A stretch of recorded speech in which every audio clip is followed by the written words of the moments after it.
कब्रिस्तान की रात पार्ट 2। और ठीक उसकी आंखों के सामने स्वतंत्रता सेनानियों ने अंग्रेजी हुकूमत के सिपाहियों को उन्हीं की बंदूक से उन्हीं का सीना छल्ली कर दिए थे। तलवारों से उनका जिस्म और उनकी गर्दन दोनों को काट रहे थे और ये सब विशाल के सामने हो रहा था। इतना सारा खून, मौत की चीखें सुनते हुए विशाल की सांसों की गर्माहट बढ़ गई थी। पर उससे पहले वो कुछ समझ पाता या इस सदमे से निकल पाता, अचानक ही किसी ने विशाल को पीछे से धक्का दिया और उसे जमीन पर गिरा दिया। उसने जब पीछे मुड़कर देखा तो कोई नहीं बल्कि सोनू और रोहित ही थे और सारा धुआं एक पल में गायब हो गया। सोनू ने कहा, अबे देख कितना फट्टू है ये। रोहित ने कहा, अबे जब इतना डर लगता है तो यहाँ अकेला आने के लिए हाँ ही क्यों भरी। जरा अपने चेहरे का रंग देख, डर के मारे कितना उतरा हुआ है। सोनू और रोहित जोर से हंसने लगे क्योंकि अचानक से धक्का लगने की वजह से वो डर गया था। विशाल ने कहा, बंद करो तुम लोग अपनी ये नौटंकी और चलो यहाँ से। मुझे और नहीं रहना इस कब्रिस्तान में। तुम्हें अंदाजा भी है मैं अभी क्या देख रहा था। विशाल जानता था कि वो उसने अभी देखा है वो कभी अपने दोस्तों को समझा नहीं पाएगा, इसलिए झुंझलाता हुआ दोनों से कहकर बाहर जाने को हुआ ही था। तभी रोहित ने उसका हाथ पकड़ उसे रोक लिया। रोहित ने बोला, अबे तू अकेला कहाँ चल दिया।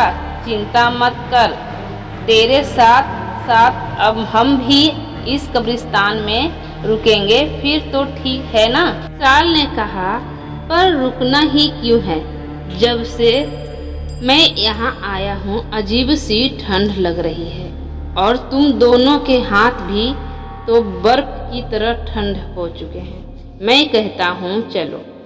विशाल रोहित से हाथ छुड़ाकर कब्रिस्तान की बाहर की ओर चल ही रहा था कि अचानक ही सोनू ने उसके गले में रस्सी डाल वापस से उसे कब्रिस्तान में घसीटने लगा। विशाल ने कहा, सोनू ये तुम क्या कर रहे हो। मैं विशाल तुम्हारा दोस्त, तुम मेरे साथ ये क्या कर रहे हो। विशाल चीख चीख के सोनू से कहे जा रहा, पर सोनू ने उसकी एक नहीं सुनी और घसीटता हुआ एक पेड़ के पास ले गया। फिर रस्सी को पेड़ की डाल पर फेंक दूसरी तरफ से खींचता हुआ विशाल को फांसी चढ़ाने लगा। विशाल ने कहा, सोनू ये तुम क्या कर रहा है। रोहित, तू सोनू को रोकता क्यों नहीं। तुम दोनों मेरे साथ क्या कर रहे हो। विशाल के इतना चीखने पर भी उन्होंने उसकी एक ना सुनी और देखते ही देखते विशाल फांसी की वजह से छटपटाने लगा। इतने में ही उन दोनों में से एक बोलता है, अब जब तू मर ही रहा है तो सुनता जा, हम वो हैं ही नहीं जो तुम समझ रहा है। मैं हूँ सेनापति थॉमस हैक और ये मेरा सिपाही था। तुम भारतीय हमेशा से ही अंग्रेजी हुकूमत के गुलाम थे और गुलाम रहोगे। इतना कहकर उन दोनों का शरीर धीरे धीरे अंग्रेजी हुकूमत के सिपाहियों की पोशाक से ढक गया, जिसकी आंखों के सामने विशाल फांसी पर लटका तड़प रहा था। विशाल के इतना तड़पने पर भी उन सिपाहियों को चैन नहीं आया। उन्होंने अपने हाथ में पकड़ी बंदूक और तलवार से विशाल के शरीर को छल्ली करना शुरू कर दिया, जिससे विशाल की मौके पर ही मौत हो गई। अगली सुबह जब उसके दोस्त उसे लेने कब्रिस्तान आए तब कब्रिस्तान के बाहर पुलिस और मीडिया की भीड़ लगी हुई थी।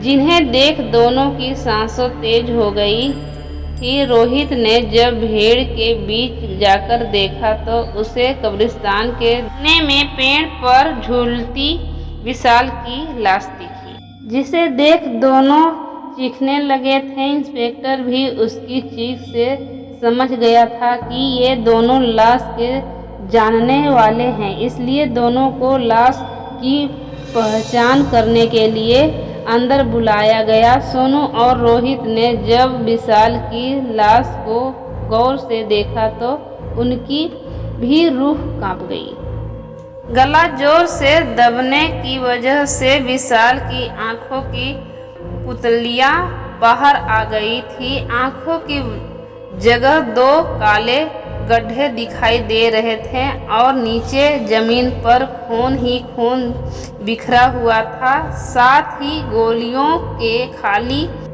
कारतूस भी बिखरे हुए थे, पर विशाल के जिस्म पर कट का एक भी निशान नहीं था। दोनों ने लाश को पहचान तो लिया था, पर अब ये केस पुलिस को भी समझ नहीं आ रहा था। पर पोस्टमार्टम से ये बात साबित हो चुकी थी। बाहर से भले ही उसके शरीर कोड खरोच न हो, लेकिन अंदर से उसका शरीर गोलियों से छल्ली पड़ा था और अंदर से सांस, नसें, यहाँ तक कि हड्डियाँ भी कटी हुई थी। बहुत जांच पड़ताल के बाद भी केस कभी नहीं सुलझा और कुछ साल बाद सोनू और रोहित की लाश भी उसी रहस्यमयी तरीके से उसी पेड़ पर फांसी पर लटकी मिली।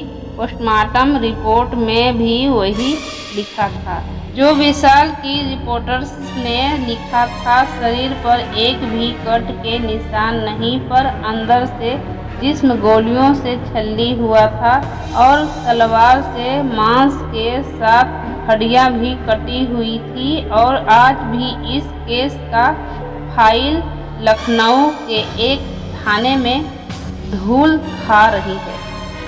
लेकिन अब वक्त बदल चुका था। सरकार ने कब्रिस्तान को सुरक्षित करते हुए चारों तरफ दीवार बनवा दी है और लाइट की सुविधा कर दी है। अब ये रोड रात भर चलती है, लेकिन आज भी तमाम रोशनी और लाइट के होने के बावजूद लोग उस कब्रिस्तान में जाने से डरते हैं।